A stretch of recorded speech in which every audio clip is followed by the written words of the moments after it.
Hola, soy Paola Borda. Bienvenidos a un nuevo episodio del podcast de Ley y Libertad. Esta serie aspira a presentar de manera sintetizada las sentencias más notables del Tribunal Europeo de Derechos Humanos, señalando sus alcances. Seleccionar estas decisiones es, sin embargo, una tarea para la cual el tribunal aporta de por sí una ayuda valiosa.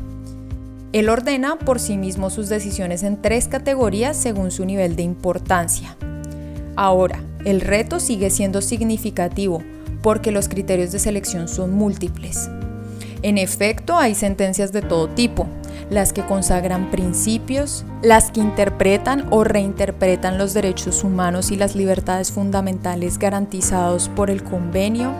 Hay sentencias que inventan, forjan las grandes nociones del derecho europeo, las autonomizan y después las conjugan entre ellas.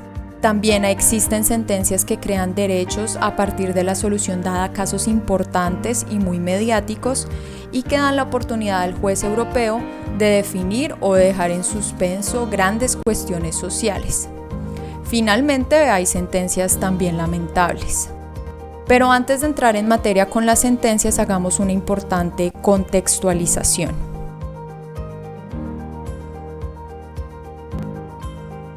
Si le interesa conocer nuestra bibliografía y referencias para hacer citaciones, le recomendamos consultar la versión escrita de esta investigación en la última publicación realizada en www.paolaborda.com.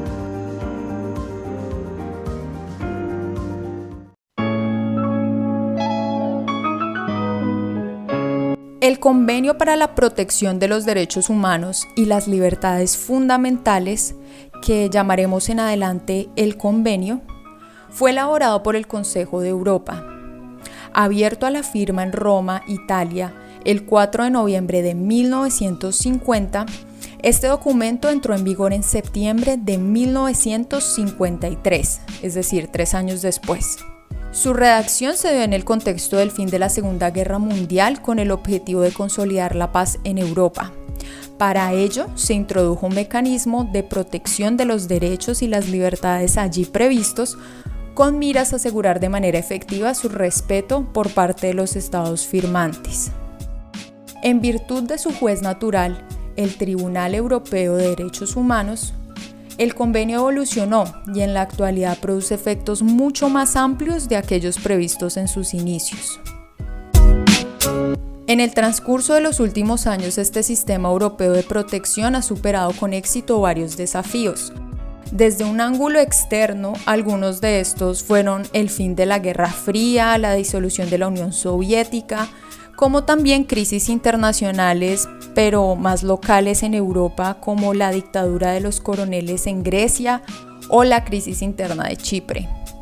El número de estados contratantes pasó de 10 miembros, que fueron a su mismo tiempo fundadores del Consejo de Europa en 1949, a 47 miembros a partir de la adición de Montenegro en 2007. Por otra parte, desde un ángulo externo, el convenio se transformó conforme a las sentencias emitidas por el Tribunal Europeo y a los protocolos adicionales. En este sentido, este sistema de protección de los derechos humanos ha evolucionado hasta ser del recurso individual su elemento clave y su principal seña de identidad. De hecho, los protocolos número 1, 4, 6, 7, 12 y 13 han agregado derechos y libertades a aquellos inicialmente consagrados en el convenio. Sin embargo, países como Francia, por ejemplo, aceptaron hasta el año 1981 que los individuos pudiesen acudir ante el tribunal. Víctima de su éxito, el Tribunal Europeo ha cambiado su estructura con el objetivo de responder a la presión en aumento que existe sobre él. Desde 2006, las estadísticas elaboradas por su secretaría han sido alarmantes. El número de sentencias emitidas sobrepasa en la actualidad las 2.500, mientras que el de las demandas no cesa de aumentar. Los protocolos número 11 y 14, que entraron en vigor el 1 de noviembre de 1998 y el 1 de junio de 2010 respectivamente, simbolizan particularmente este esfuerzo constante de adaptación. Con fundamento en ellos, el tribunal ejerce funciones permanentemente, controla la admisibilidad de las demandas y se abre la posibilidad de hacer la remisión de una solicitud a la Gran Sala, compuesta por 17 jueces. Las reorganizaciones sucesivas del Tribunal Europeo son concebidas para alcanzar un doble objetivo. Por una parte, asegurar una protección cada vez más efectiva de los derechos y libertades garantizados por el convenio y por otra, mejorar la capacidad del tribunal.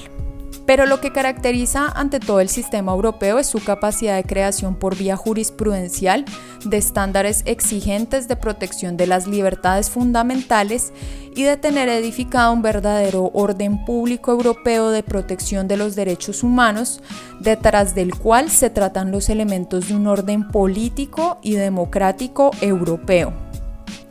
En efecto, el Tribunal Europeo ha empezado a adoptar rasgos constitucionalistas y su influencia en los ordenamientos jurídicos y políticos nacionales se acentúa, al punto que los debates sobre la obligatoriedad de sus sentencias parecen ser del pasado. Todos los estados contratantes, a excepción de Irlanda y de Noruega, han integrado el convenio a su legislación nacional, de manera que las jurisdicciones internas pueden hacer prevaler sus disposiciones. Dicho lo anterior, lo invitamos a continuar con esta lista de reproducción, en donde ya entraremos en materia con las sentencias, explicaremos sus alcances